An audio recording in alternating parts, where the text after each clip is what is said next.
Have you ever walked into a room and immediately felt calm, cozy, and oddly luxurious, but you couldn't quite explain why? Like the space just wrapped around you in the best possible way. Chances are you were standing inside a color-drenched room. Today, I'm breaking down what color drenching actually is, why designers are absolutely obsessed with it, and how it transforms the way a room feels, and how you can use it in your own home, even on a budget. If you've been craving a space that feels more elevated, more intentional, and more you, this might be the exact trick your home has been waiting for. Welcome back to Home Decor 101, your YouTube home decor channel. So let's start with the basics. Color drenching is a decorating technique where you use one single color or very close shades of the same color across an entire room. So this is going to mean the walls, the trim, the doors, molding, even the ceiling, and sometimes even built-ins or furniture are all painted the same hue. Instead of breaking up the space with white trim or contrasting ceilings, everything melts into one cohesive, immersive color experience. You're not just painting a room, you're wrapping the room in a mood. Imagine a bedroom completely washed in deep olive green, or a powder room fully drenched in a dusty rose, or a living room saturated in rich navy, including the trim and built-in shelves.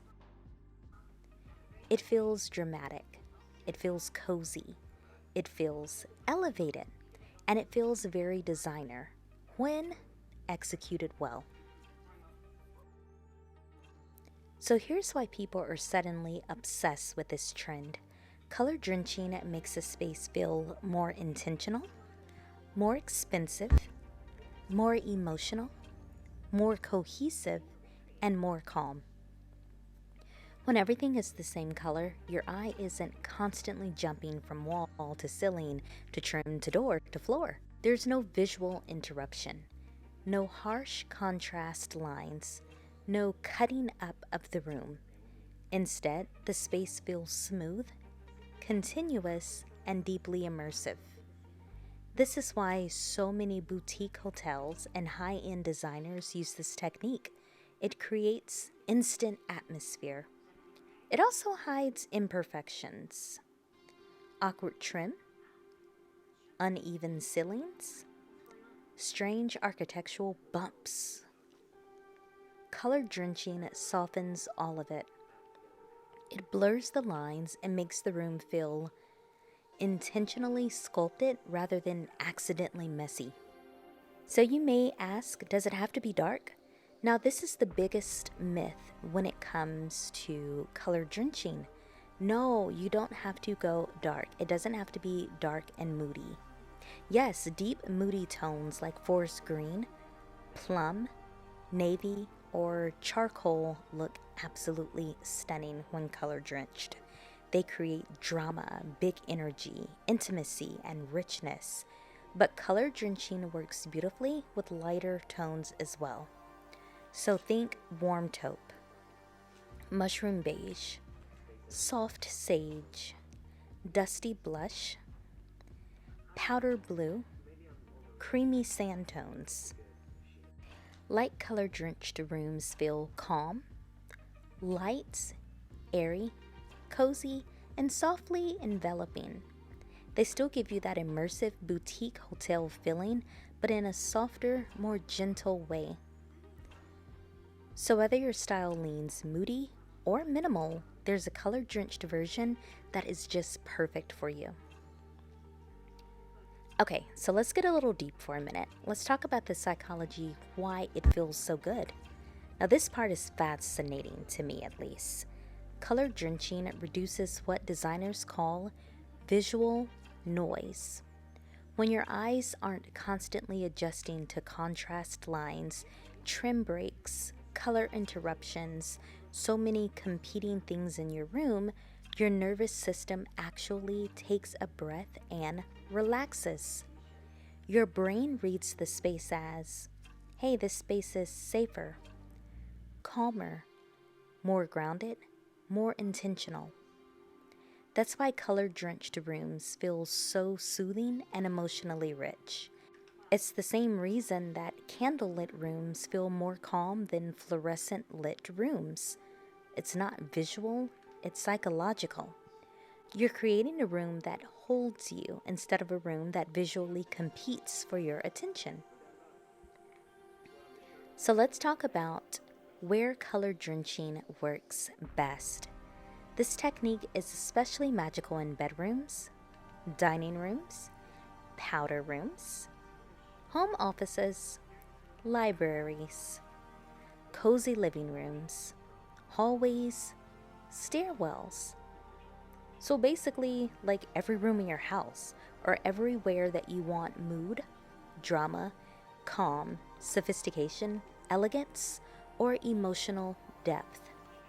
Powder rooms in particular are the perfect beginner space.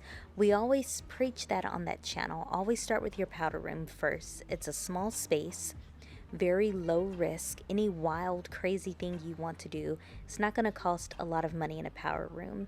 You can get as funky as you want. If you don't like it, it doesn't cost a lot to fix your mistakes. And with a powder room, the look insanely high end when drenched in a bold color. Now, some pro tips for trying it at home. If you want to try color drenching without messing it up, here are a few designer tips.